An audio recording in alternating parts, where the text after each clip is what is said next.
Well, and this may even expand to a bigger segment or some offline videos. But guys, before the options trading and having a brokerage account is actually not the number one. I'm going to give you a list of 5 accounts that I think you need to have in the order that you need to have them. So number one, SIP, I think you're going to need a high yield savings account. And so, shop around and find one. Rainy day account, you need to have liquid cash available should something happen. We're hearing about all sorts of people getting, laid off and things like that. So I think if you're in a good place, you need to start putting a portion of what you earn, whether it be from investments or what, into this rainy day account and have cash ready for, whatever happens. And real quick on that, what would you consider a high yield? Like at what mark is it considered high yield versus normal yield? I mean, I just got advertised from, of all places, Capital One, a high yield account that's paying 4.5. Okay, So, that would you be know, definitely higher. yeah. So more than just a savings bank, a savings account at your local, bank branch. I'm talking about shop around. There's some banks like ING, some of these ones that give higher yield savings account, but something that is liquid. That's number one. So if you don't have that rainy day account, start filling that rainy day account. I want you to have that ready to go and liquid, and that's number one. Number two, I think that everybody has to start thinking about their Roths. Okay. Um,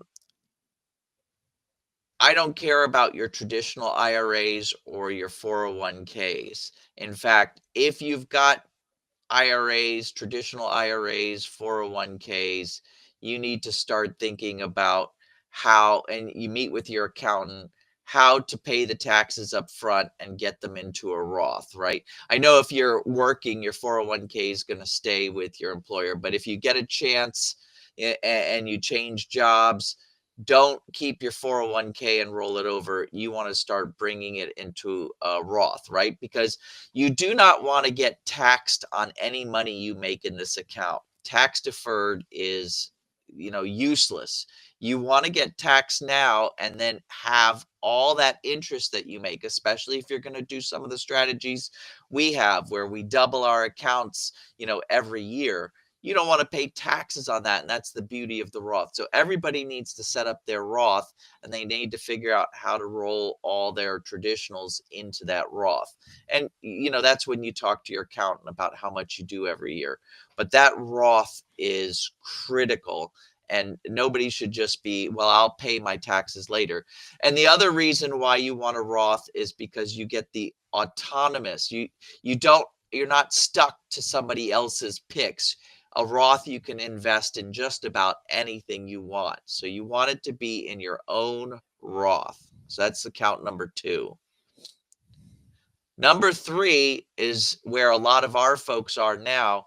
You need a bridge account, an account that goes between your bank accounts that you have for your liquid cash and your brokerage, your retail brokerage account, right?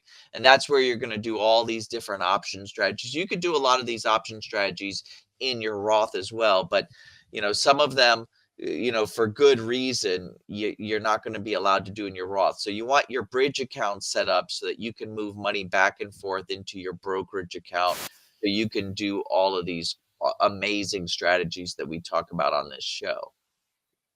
All right. Number four, you're going to want to have, if you have kids, you're going to want a 529 set up, and you're going to want to be funding that account. Because here's the best part, 529s are traditionally used when the kid is 18, and it's used for college or it's used for trade school. You can just about now, with all the addendums to what a 529 can be used for, you can use it for any after high school educations that the kid decides to go. But here's the best part. I don't remember if it's 30 or 35% of the 529. You can roll that over into a Roth IRA for the kid. Hmm. So check this out. If you wind up putting something like, I don't know, $30,000 into the 529 over the 18 years of your kid, right? 10% of it, approximately 10% of it can be their Roth. If they have a $10,000 Roth at age 18, by the time that they're ready to retire, they're gonna be over $10 million, you know? So they're gonna be set for life. So if you really wanna do well by your child, set up a 529 and then roll whatever percentage it is into a Roth as soon as they're old enough, as well as, pay for their college or trade school or whatever they decide to do for their life. And then account number 5, and this is especially I went from, "Yeah, that's a cool thing to have," to, with this new administration in place, you need a crypto wallet. Mm. You need to have a crypto wallet, and I would stick with, you need to learn how to use it, you need to learn how to transfer money between your bank account and the crypto wallet. And, right now, I would stick with the more tried and true coins, your Bitcoin, maybe some Ethereum. There's a couple of other names. I would stay away from like Melania coin or any of these, Haktua. Fart coin? You're not a big fan of fart coin? No, but I think crypto, especially with how invested the new administration is, they're gonna, it's here to stay. And so you need to have a crypto wallet.